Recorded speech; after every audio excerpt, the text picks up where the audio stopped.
is Fantasy-esque, and welcome back to The Sims 4 Royal Witch Kingdoms. We are continuing with the noble family of Siddeley after finding out that Lady Rhiannon is indeed pregnant. She's in her first trimester, and I was going to play until she reached her second, but then I had this pop up, which I could not miss. Obviously, you guys have to see this, but we've been trying to get the royal family of Hulkane a second baby for a while now, and they just never have the whim. But then look what's popped up. So Leia Hulkane, she's actually visited the Siddeleys a few times while I've been playing off camera. She seems to be friends with both Lady Rhiannon and High Lord Ignatius. And she's contacted Rhiannon, most likely after finding out that Rhiannon herself is pregnant, and asked this question. We've been thinking about trying for a baby lately. Do you think we should do it? We want to, but we're not sure. It's a huge responsibility. What do you think? You know what I think. We cannot have enough royals. So, I mean, after the Siddeleys, we're going to be jumping to the royal family of Hulkane anyway, so if they succeed, this is going to be just perfect. If Rhiannon doesn't end up having a boy, then at least we'll get a boy with Leia. I'm not entirely sure if... I think we still need a boy? I don't remember, but I'm pretty sure we still need a baby boy. So, okay, we're gonna go ahead and we're gonna convince them, or encourage them, I should say, to try for that baby. Alright, well, I think yes, we'll do it. Thanks for the advice, we're having a baby. That's exciting. I am so excited. But, okay, it is almost 5 p.m. on Thursday, quite hot. Now, what's happening with our Sims? Lady Rhiannon and High Lord Ignatius, they are both separately practicing magic, which they need to do, and I try to remember that, you know, we have to have some practice / training sessions from time to time. Ignatius over here in his underwear. Now, guys, or in his swimwear, I should say, we saw in the movie, right, a few things. So, Ignatius, as usual, is being possessive, not over Rhiannon, but over the baby that she's carrying right now, his third child. We have 2 girls in the family so far. We have not had a boy, so I think it would be nice to round out the genders a little bit. And also, if we could have a purple boy, like a mini Ignatius, that would be awesome. So we've got that going. And then between the kids, Hellicent was quite excited in telling everyone that, you know, they're going to have a sibling. And Luna, Princess Luna, was commenting that, oh, well, that's going to make 3 in your family. My family has 4. And recently, Prince Elrond has aged up into a child, and then Princess Padme, the most recently born in the royal family of Sisida, she aged up into a toddler. She looks super cute, and she has, guys, blonde hair. She has her father's blonde hair, which I love. And the hairstyle I've picked for her means that she's got, like, light blue roots, and it just looks really pretty. But okay, this is what I wanted to talk about a while ago, in that they will sit around the fountain and do all sorts of things. They'll talk, they'll play, they'll do homework. It's just so cute and so pretty. Now, the other thing that happened in the movie is that while the kids were talking, High Princess Faina was nowhere to be seen, right? And we've kind of felt a little bit odd, or at least I have, about her and Ignatius, like, friendship for a while. And then, while these kids were doing their own thing, you know, chatting in the living room, Faina kind of just walked into the estate pretty late. Actually, did she walk in? Did she run in? She came in, and then she headed straight up for Lord Ignatius, like, his chamber, his bedchamber, right? And we know that, in this family at least, High Lord Ignatius and Rhiannon have separate rooms. So Faina for some reason, went into the room of High Lord Ignatius, and she got into his bed. And then she got out of his bed. So I don't know what that's about. If you guys have any theories, let me know. But is she up to something? Like, what's happening? I've been kind of iffy about, you know, their friendship for a while. Not when they were younger, mainly like when she turned into a teen, then I started feeling a bit odd about their friendship, but because I imagine my teens to be like 18, right? That's what I imagine my teens to be, so it's not like she's 14 or 15. I imagine my teens to be 18, so anyways, I just feel a little bit odd about that. A little bit, and then I imagine the young adults to be around 21, like at least when they age up straight away. So let me know what you guys think about that. Something odd is happening. I don't know what, but something odd is definitely happening. Okay, so Rhiannon, she is, almost gonna be in her second trimester. Look at that. You can see like a tedious bump. Now, funny thing, this family is super fit. I mean, they have so much baked food, which is a lot of junk food because it's like sweet stuff and flour constantly, but they've kept very fit. And I think that is the influence from Lord Ignatius and the fact, they have a pool here. I think some of the skills that the Lord and Lady has, or the King and Queen, maybe those are, part of the family values, and the kids kind of learn from that as they grow. Because both daughters, I'm pretty sure, are quite fond of, swimming and being fit like their father. So that's kind of cool. And I don't know how Rhiannon has managed to stay fit, but she has as well, even though she cooks a lot, like she bakes a lot and whatnot. But she's managed to stay fit, which is kind of cool. This entire family. I feel like they're the only family that has managed to stay fit. Everyone else just really loves their food. And look at this! I love this site. Look at this. Okay, another thing. I might have mentioned this beforehand in like the previous episode, but I was actually shipping, like, because Velena and Diamond, they're siblings, right? They're from the family, the noble family. Oh, geez. They're from the noble family across the kingdom, or across the street, right? They live in the same neighborhood. So they're on the other side of the palace. And, who was it? I think Hellicent is friends with Velena. She is. She's friends with Velena. And then I'm pretty sure Calypso is friends with Princess Luna. But because, geez, what am I saying? Because Hellicent is friends with Diamond's sister, I thought it would be really cute if Diamond and Hellicent ended up, getting married later on if they were betrothed to each other. But that was before I remembered that Diamond is evil, so whoever actually ends up betrothed to him is going to be a very unlucky Sim. And I don't know if Valena would want to wish that on her dearest friend, to marry her evil brother. Probably not. Probably not, because I think Valena's a nice child. She's a nice kid. Okay. So we've got that going on. Now, I wanted... Where are you? Where are you? Okay, you're up here. Why are you... What are you doing? Just go... I don't know why you're shuffling around the stairs. Is she gonna go down? Darn it. Okay, fine. Go to the restroom down here. Go to that. And then go swim some more. Swimming really gets their fun up. So, I like them doing that. You, on the other hand, you haven't done your homework at all. So why don't you work on that a little bit? Why don't you work on that, darling? There we go.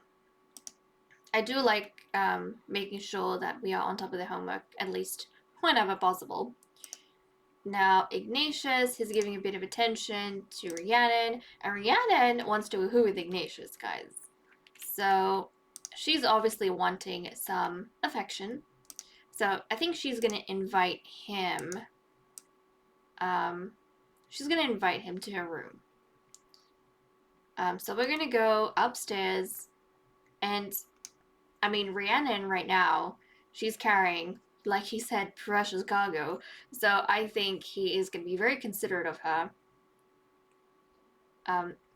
Definitely not like he was the first time around when Siddeley was born. He like locked Rhiannon up for months and months. But since then, I feel like he's quite careful around Rhiannon when she is expectant. Okay, here we go. Some alone time for these two. I didn't want to send them to his room because, again, Fana was in there in his bed, and that would be a little bit odd. But also, Rhiannon's the one who wants to initiate this. It makes sense that she would invite him to her room instead of the other way around. But okay, this is getting him fun and social up, which is good. But we need to make sure that her needs are up. We have to try and keep her needs up as much as possible, so we're going to have to take her to the restroom. And we're going to have to feed her and send her to bed. We're going to have to do all that. Get some leftovers. And then you go straight to sleep. And actually, I keep forgetting about this, but I was gonna say Calypso, because I was thinking with Rhiannon pregnant now, it's gonna be really hard for her to, do all of the housework on her own and then maintain her mood, right? And then I was thinking maybe Calypso can help out because Calypso is a teen right now. But then I realized Calypso's an heir. That means that, later on in life, as she gets older, she's never going to have to do any of this. Her spouse is the one that's going to be doing it. If anything, then Hellicent has to learn all of these domestic duties because she's a second-born. She's not going to be inheriting a title. Most likely, if she gets married off into another family, she'll have the same kind of duties as her mother instead of her father. So that kind of makes things a bit complicated, and I don't feel as though Ignatius is going to be very approving of Calypso, sharing Rhiannon's burden. I feel like he has very distinct ideas of what the heir should be doing and what his wife should be doing, and that is not the same thing. But okay, why don't we catch up with these guys at a later point, or if something more interesting is happening. Okay, it's 6:30 p.m. on Friday. Lady Rhiannon has just reached her third trimester, and High Lord Ignatius decided that it would be nice for the whole family to visit the Sisidas because we are very curious to see how their puppies have aged up into wolves. Hopefully they're around here somewhere. But Velena, as you can see, is very happy to see... Is it Hellicent? I think so. I think the two younger ones are friends. So... Oh, look at that. She's being all nice to Rhiannon. So that's really good. And then we have the evil diamond, of course.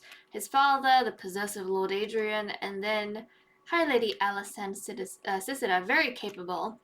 And I think the only High Lady that we have out of all of the noble families, which is a big deal. So let's... I imagine that Calypso, as the heiress, maybe would look up to Alicent just a little bit because Alicent's the only High Lady that she has ever heard of and the only High Lady she knows of. So that's kind of interesting. But let's get Ignatius to knock on the door so that we can make our presence known. And up, don't fall, don't fall. And we want to check out these wolves they have as well. I'm sure everyone, all the witches, would be curious in visiting to see these magic puppies the first time that have been bred in captivity. Obviously, not all the puppies are magical. We have one magical puppy and one non-magical one. But where are they? Up? Okay. Here they are. So, Underglow is the magic earth wolf that belongs to the Sisidas, and then Underglow had two puppies. Puppy number one right over here, which is the non-magical wolf. And I know some of you are suggesting that maybe this one can be a magic air wolf, but because I use the husky breed, I'm pretty sure it's the husky breed, because I use that as my breed base and the gray coloring as my breed base when I make my wolves, then the base coat, that means all the puppies my magic wolves ever have, every combination of magic wolf I have, there's going to be a chance of them having this normal husky looking wolf. So for this normal husky looking wolf, I would prefer if it were a non-magical wolf. Yeah. And then if they are uniquely colored, then they are a magical variety. At least that's the way I would like to play, just so, I want my magical wolves to look a bit more different than what a normal dog would. So puppy number one is going to be non-magical, guys. I'm sticking with it that way. And then we have the magic firewolf. So this is puppy number two. This was the magic firewolf that was claimed by the royal family of Ramong because they dueled the Sisidas for that right, and I'm pretty sure they won. So when we play the Ramong family next, puppy number two is going to be moving over into their residence, which is going to be quite exciting. And thank you for the names that you guys have given, or you gave in the video that the puppies were born. There were some really cute and cool ones, and when we move the puppies into the new home, I'm pretty sure, I don't know.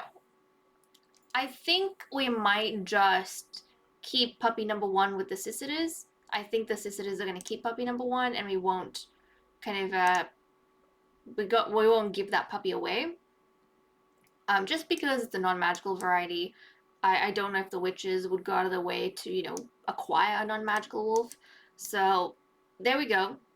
Puppy number 1 will stay with their mother.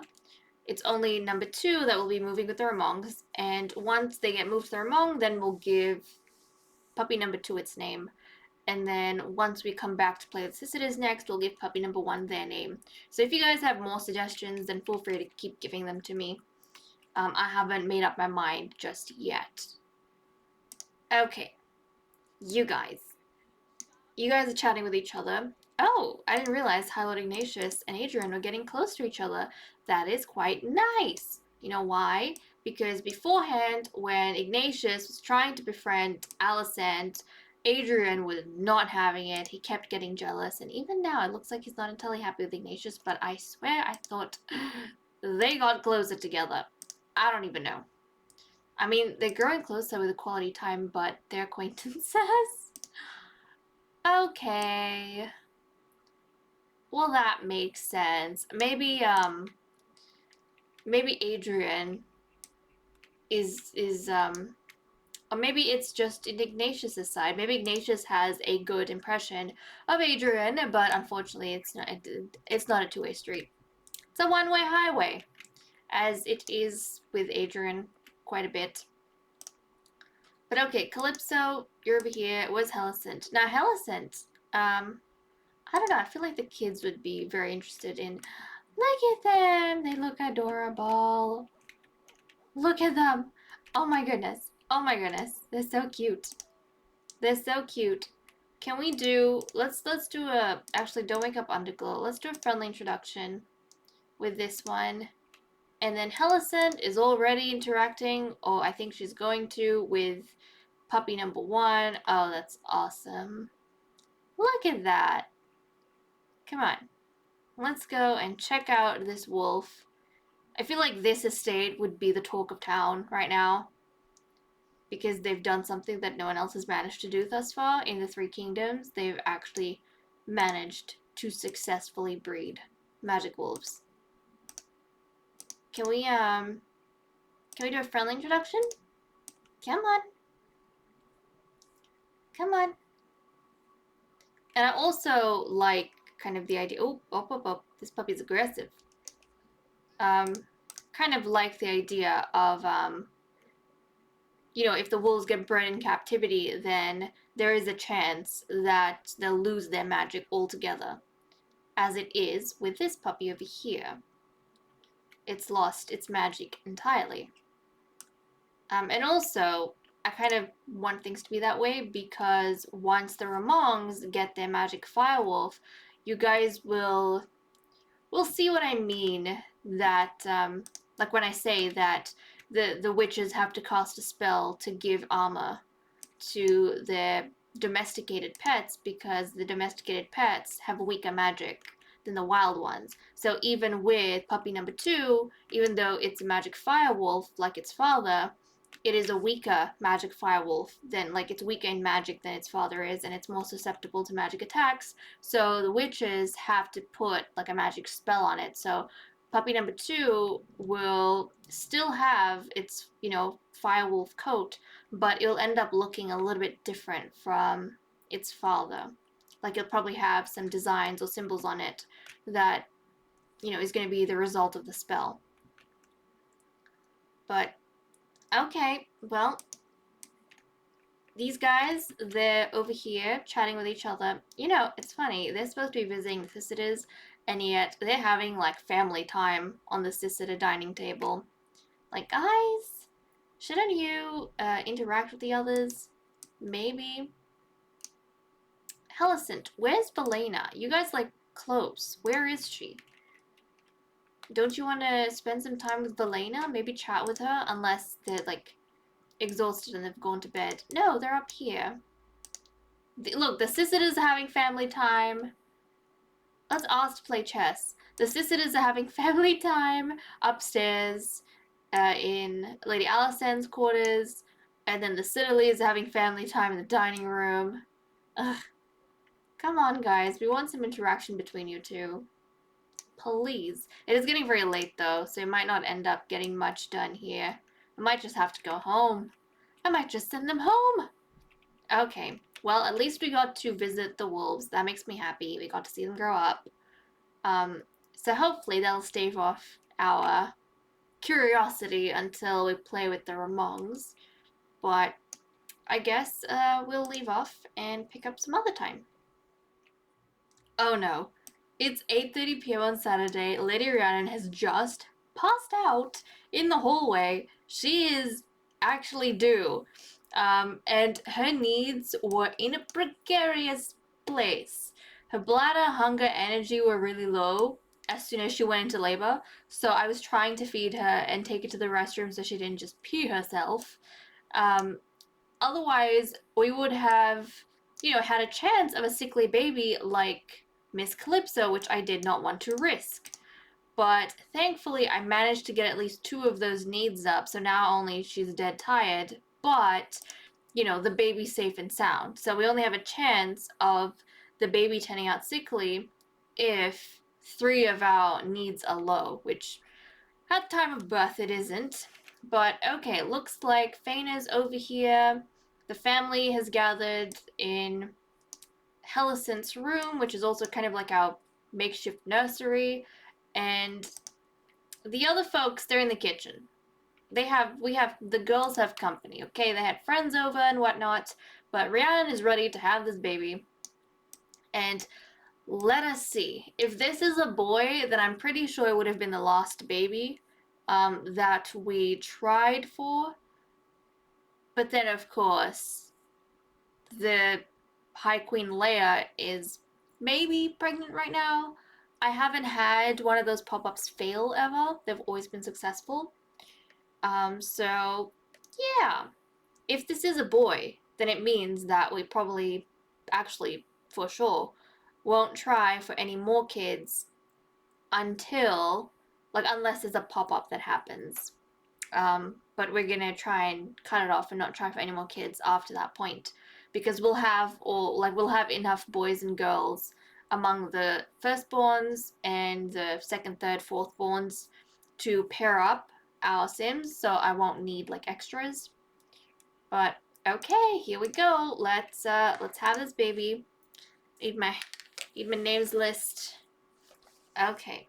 Come on, Rhiannon, you can do this. You can do this. I'm excited. A purple baby boy would be just ideal, I tell you. Okay, here we go.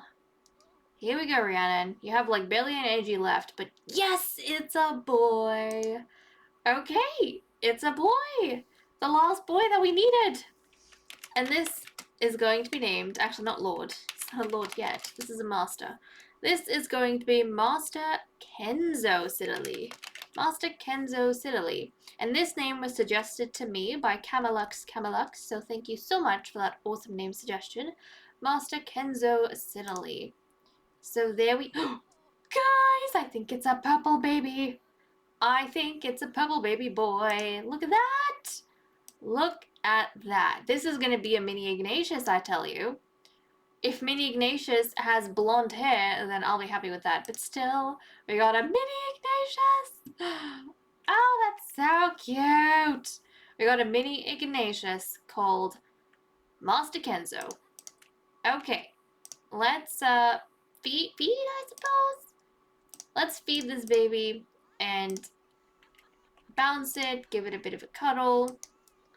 Oh, no, not the garbage bag. Put the garbage bag down. Give the baby a cuddle. There we go. Well, she needs rest, for sure. But that makes me so happy. We got the boy that we needed. I'm gonna have to add him to my Google Sheets so that I have the census updated. All the information there is correct. And then we'll probably be hopping over to check up on the royal family of Hulkane, because we know they're having a baby. But that means after Leia, I won't be breeding the witches anymore, even if they have the whim to try for a baby. I will not be doing it, because we won't have to anymore, unless we have one of those pop-ups. Even then, I will try to discourage it. But if they end up having a kid anyways, then that's fine. But babies henceforth will be unplanned pregnancies. No longer will they be planned, because we don't need to plan for any more. We have quite a lot of kids at this point. Okay, guys. Well, let me kind of wrap up things here, and then we'll go jump to the royal family of Hulkane and see what's going on with them. Okay, we are now with the royal family of Hulkane to check up on High Queen Leia. As you can see, she has no moodlets that are telling us her condition has changed. And if we click on the toilet, it doesn't give us any options for a test. It just says, or like throw up, just as use. So we might have been unsuccessful. Maybe it didn't take. Well, that's the first time I've had the pop-up and not had anything result from it. But there we go, we've got that. She's swimming out here, which I suppose I'll let her do. King Uther as well is swimming outside. And guys, even though we don't have another baby to look forward to in the royal family, guess who's aged up? Prince Vex Hulkane, High Prince Vex Hulkane, has aged up into 18, and I have given him a makeover, so we're gonna check him out. Let's take a look at him. I need to get him changed into his everyday princely outfit, so we can see. Come on, get changed. He was working out. That's his workout outfit. Okay, let's take a look at him, guys. So this is High Prince Vex Hulkane. The red skin, the purple eyes, red hair. He's wearing this black and gold garment, which I like to think is like the everyday outfit for princes. So there we go. And look at his hair. He's got red hair, but I suppose it's colored it a little bit. He's got black roots. And I think that looks so cool. Just look at him. I reckon long hair suits him. And I kind of like that because his father, King Uther, has long hair as well, except Uther's hair is, I think, braided a bit and tied up into a bun. But I figured Vex would let his hair loose. Still nicely styled, though, because he is the prince, of course. But just look at him. Oh, he's such a handsome prince. Okay. Well, there we go. That is High Prince Vex. Now, for his personality, we already knew he was gloomy, and he's actually grown out to be paranoid. So when he was younger, we kind of said that his father, being oppressed by, his controlling and psycho mother, kind of made him gloomy because he saw how upset his father was growing up, and he didn't want his Kotyan to be upset. And I imagine that constantly being worried about his Tetrula Nalka, right? Tetrula Kotyan, his royal father, Tetrula Nalka, his royal mother, being worried about her all the time, and her mood has made him a little bit paranoid. My goodness. I mean, he's a prince, and he has that for him, but life isn't so dandy because his Tetrula Nalka is a psycho queen, so obviously growing up with a psycho parent isn't gonna give you, a bright outlook on life. But there we go, that's him. That is him. But I think I forgot to turn the, autonomy back on, so everyone can go about their thing while I just check up and, hold on a second, let me just see his hair. His hair is, I thought it was braided. It's not braided, but it's, it is. He's got a bit of a braid on this side. But yes, it is up on a bun, but he has long hair. And his son has long red hair too, except his son's long red hair is out. Okay. I mean, it's not super long, but it's long for a guy, I suppose. It's nice though. I like it. I like it quite a lot. Now let's just quickly check their relationships to see if anything has changed with any other witches. Okay. King Uther dislikes quite a bit the entire Hulkane family, which we already knew. His relationship with Leia is good. He is friends with Lady Ophelia, or I suppose has become friends with Ophelia. And that's pretty much it. His circle has been small for as long as I can remember, and I suppose it has stayed small because High Queen Leia is very possessive of him and won't let, others get too close. So that kind of makes sense to me. And then for High Queen Leia, now she, obviously, yep, really good with Uther. And yeah, that was a surprise, the pop-up we had, because Uther doesn't want, he dislikes children and doesn't want kids. So it's probably not, look at that, it's probably not going to be something that happens while we're playing. So I was really surprised by that, and I was excited by it. But actually, we have 22 kids now, and we really don't need. I mean, if Leia hasn't taken this time around, we're not going to breed the witches anymore. I think the family sizes we have so far is going to stay the way it is, because we had 22 babies born in the series so far, and I don't think we need more babies in the next generation. I think we're fine with 22 Sims, new Sims that we got. I think that's okay. Now we can just focus on, aging them up and their stories. So, okay. Now she has managed to get back on track with High Lord Eric, and I imagine that's because Lady Ophelia has kind of, used her influence with High Queen Leia to patch up a little bit of Eric's relationship with the Queen, because it's bad for his family if the Queen is displeased with them. Even though Uther definitely doesn't like the Holdigans, at the end of the day, it's the Queen who lays down the law, so. She's also become very close with the Siddeleys, which we know because she, sent a missive to Lady Rhiannon and asked her if she should try a hand at expanding the family. She's also friends with Lady Alicent, although not that much. She's actually become closer to Rhiannon and Ignatius than she is with Ophelia and Dante, which is kind of interesting to me, and I wonder what the cause of that is. I'm not entirely sure. Maybe she just got along with them very well in one of the events that they met at. And then finally, for Vex. So Vex apparently has a very, very small kind of group.